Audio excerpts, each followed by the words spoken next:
سلاف بینرین هجا به برنامه یکتن ام لپیشبری ونه دوی برنامه خود امی لکردستان نولوتیک و شهرستانی بنرخینن وقتی زنین عدنگاری کردستان یک جو آخر سرکه کو نولوتیک لپیشکتیه ین کو پیشنگیا و یکی دکنجی گلین لوان آخان دجینه جوانا هوری گوتی لوی قاسید میتانی علم اورارتو نائری مد ین سرکنه و عدنگاریه به هزاران سالا پیشنگیا نولوتیکه کریه و بویو درگوش دیسا اف در بریا زاینه دنابرا سالن 11,000 و 4,000 ده ناوندا سرکه یا شورش نولوتیکه بو مزپوتامیا یا جور و ناوین خودی دولمندین مزن این بن عردیه و لجه درباسبونه یا روجلات و روجاوایه ده همان دمه ده خودی قادن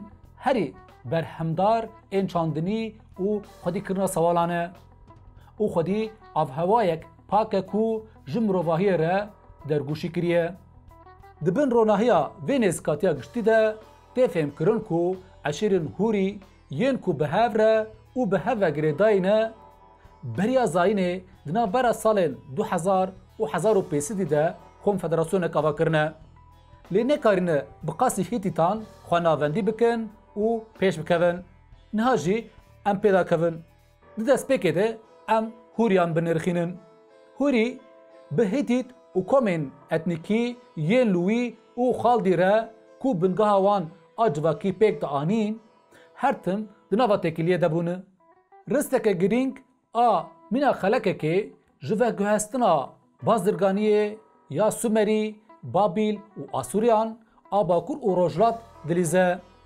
جبر کو جیرانین هفن و خودی نولوتیکینه تکیلیه وان بشارستانیا سومران را به مروانتیجی نیزیکی هفن ده پیکاتین زمان و گلک پیوان ده هفپاری هیه ده همان دمه ده قادن باجاری ین سومران و قادن چاندنیه ین هوریان دنوا اتفاقه خوزایده دما امتین گوتیان ام دبینن کو گوتی جی کومک اتنیکی یادن آب اصلی خواه آرینه کو بپرانی ل کنتراچاین زاگروسه ل روجلات سومری دجین دسردما کو باجارن سومران دو سری بون وکه هوال بندین آلیکاری تفگریانه اتفاقا کو ده انجام هفکاریا بهن میرین دولت باجر این سومران را هات آوا کرن ده هلوشینا خاندانیان آکاد سمیتیک ده رولک بنگهین لیستیه ده دیروکی ده اتفاقیم بویرنگی هر تم در تی پیش بریمه خاندانیان گوتیان بریا زاینه دنابرا سال 2025 و 2105 ده خاندانیه که 3 سال آوا کریه اف خاندان لسر آخا سومران حکم کریه دمان بری خوددن قاسیتان قاسید جی کومک مروین کو لباجار سومران و کارکرین گندی ین فقیر دجین بپرانی جهرمین چیایی ین باکور و روجلاتین دو گوهرینا خاندانیان ده به هوره دم بدم رسکه گرینگ لیستنه هر وها مروف دکاره بحثا رسا کاسیدان آدکتنا بابیلی یا جعالیه میتانی و هیتیتیان و یا بریا ساینه ده سالا 1595 ده جی بکه دوار بروکراسی و چانده ده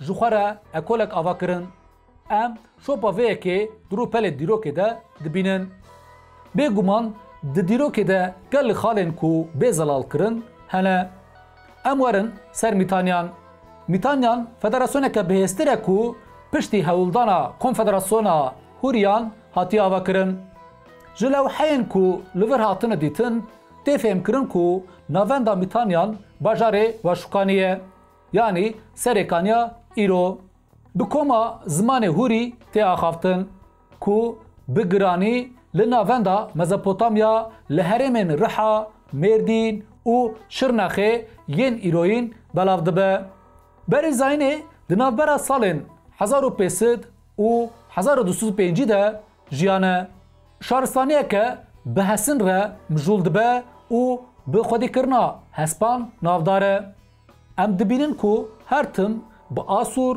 û Hîtîtan re di nav pevçûneke tund debûne. Lê împaratorê Asûriyan Salmanasar bi awayekî dawî li hebûna Mîtaniyê dîne.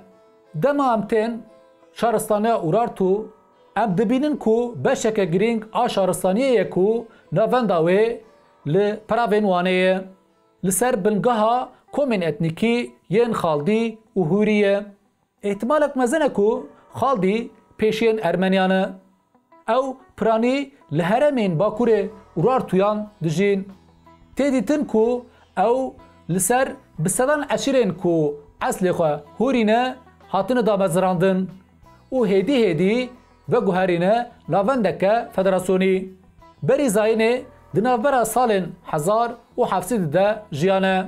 Ji ber çavkaniyên dewlemend ên bin erdê navendên xwedîkirina hespan û daristanên bêhempa her tim rastî êrişê hovane yên Asûriyan hatine. Belê temaşevan hêja.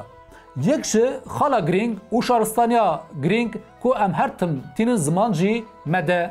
Med beriya Zayînê di sala 625 de demekekin piştî Urartuyan Federasyona Eşîrên Med yên bi eslê xwe ariyen wekî bermahiyan gotiyan bi Babilan re di nava tifaqekê de tev digerin û împaratoriya Asûran hildiweşînin.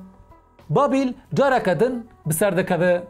Ji bo xanedaniyan Axamenîtî ya ku bi eslê xwe arî û fariz e, Federasyona Medan risteke girîng dilîze. Beriya Zayînê di sala 505 de ku weka wê darbeyek qesrê jî tê binavkirin ji aliyê Kirius û îxaneta Harpagosê Biraziyê Keyayê Medan Astyages desthilatdariya siyasî dikeve destê Persan. Belê temaşevan hêja. Dema em bala xwe didinê di vê serdemê de berxwedana eşîretên Kurdan gîştî asla gelek federasyon, konfederasyon û dewletên navendî. Hûrî, Mîtanî, Naîrî, Urartu û herî dawî Med jî di serdemên li pêyî hev ev rastî temsîl kirine. Her wiha di serdema Persan de jî em Mediyan di rêveberiya herêmê de herî hêzdar dibînin. Her wiha piştî İskender di navbera salên beriya Zayînê 25 û piştî Zayînê 25 de li herêmê em keyatiya komegena dibînin. Komegene weke senteza çanda Helen û Med Persan derdikeve holê û serdemeke girîng a bi qasî 5 salî pêk dîne. Di vê serdemê de cîranê herî nêzik ê keyatiya komegene keyatiya Sûriye Palmîra bû.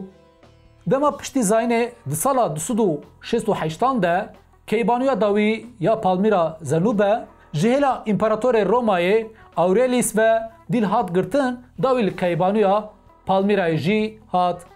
Tê texmînkirin ku di heman serdemê de nakokiya Roma Sasaniyan ku piştî Zayînê 25 de zêde bû.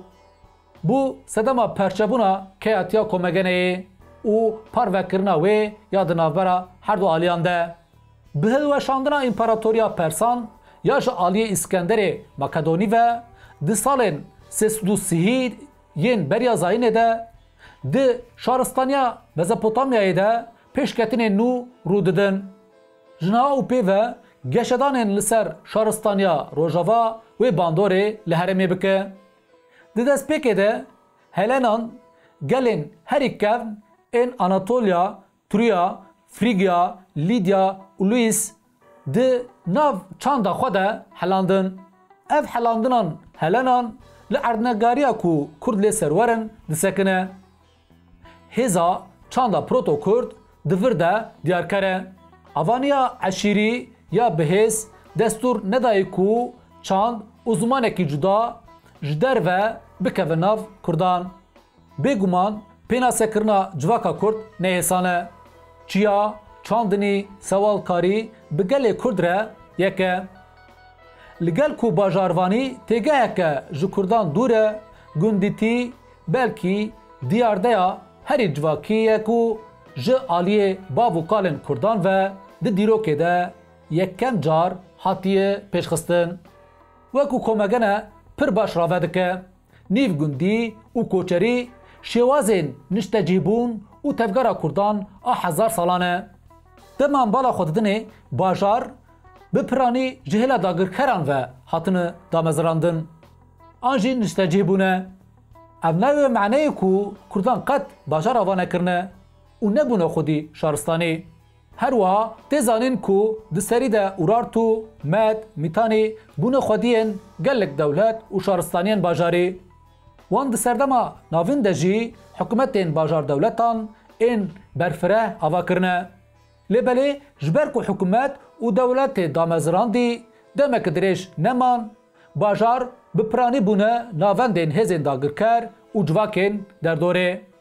Êrîş, talan û dagirkirina Kurdistanê qonaxên girîng e ku mirov li ser raweste. Hêzên desthilat li ser komên etnîkî yên wekî Qilan, Qabîle û Eşîr ên Kurd pêkanînên talan û koledariyê meşandine.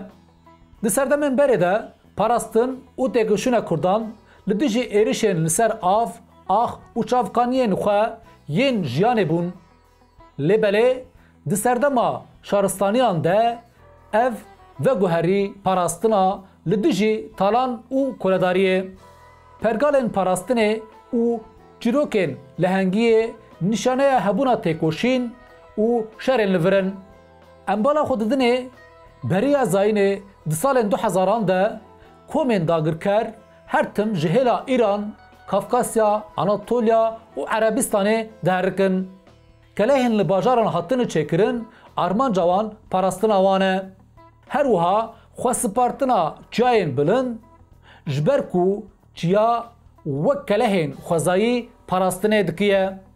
Ev rastiyek e ku çiya bingeha parastina hebûna etnîkî ya Kurdan e. Bav û kalên Kurdan bi rûniştina li lûtkeyên çiyayên Kurdistanê yên ku ji serî û heta binî dişibin kelehê hewdane xwe ji xirabiya êrîş û talanê biparêzin ku bi hezaran salan wekî lehiyan ji her alî ve diherikî. Rastiya ku şaristaniyên bajarî li herêmên deştê zêde pêş neketiye, li aliyê din ew rastiya ku şaristaniyên bajarî li herêmên deştê zêde pêş neketiye bi vê rastiya dîrokî ve girêdayî ye. Ji ber ku gelê Kurd ji azadiya xwe hez dikin, her tim xwe dûrî van navendan dane. Xwe ji bajar û şaristaniyan dûrxistin, derfet û şansa wan a jiyanê zêdetir kiriye. Lewre Kurdên li bajaran û li deştan bi cih bûne heliyane. Ên ku neheliyane û xwestine bi nirxê xwe bijîn, hatine tasfiyekirin û dişûran re derbas bûne. Ji ber vê yekê bajar bûye cihê teslîmiyet û şibîna yên din. Belê ji ber vê yekê ku Kurd ji bajaran qet hez nake. Gavek jê wê de tir biçûk dibîne. Kurdan her tim xwe kişandine çiyayên asê û ew şert û mercên zehmet bijartine. Xwe parastin, xwe li çiya girtin êdî zîviriye refleksekî xwezayî ya jiyanê. Kurdan bi xwespartina çiyayên asê her tim hewdayê xwe ji şaristaniyê biparêze. Di vê rewşê de kesayeteke Kurd a bêpergalî, kêfî û li gorî serê xwe rojane jiyîn û pir siberoj nefikrîn afrandiye. Bi ew sekna xwe ya ku serî natewîne, ji disiplînê dûr, li gorî xwe fêmkirin, ser eşk, ji polîtikayê dûr, teng, xwe fikirîn, ji bo hesabên biçûk, hesabên mezin nedîtin, perçebûyî, malbat û eşîr parêzî bûyî taybetmendiyên kesayeta Kurd û heta roja me ya îro hatiye. Belê bînerin hêja, em gîştin dawiya vê bernameya xwe. Me bi vê bernameyê şewqa çiraya xwe da ser li Kurdistanê pêşketina neolîtîk û şaristaniyê. Em hêvîdarin ku sûdwar bûbe. Ji bîr nekin bibin aboneyê kanala me, bernameyên me belav bikin, li xwe û li dîroka xwe xwedî derbikevin. Heta bernameyeke din her şad û bextewar bin.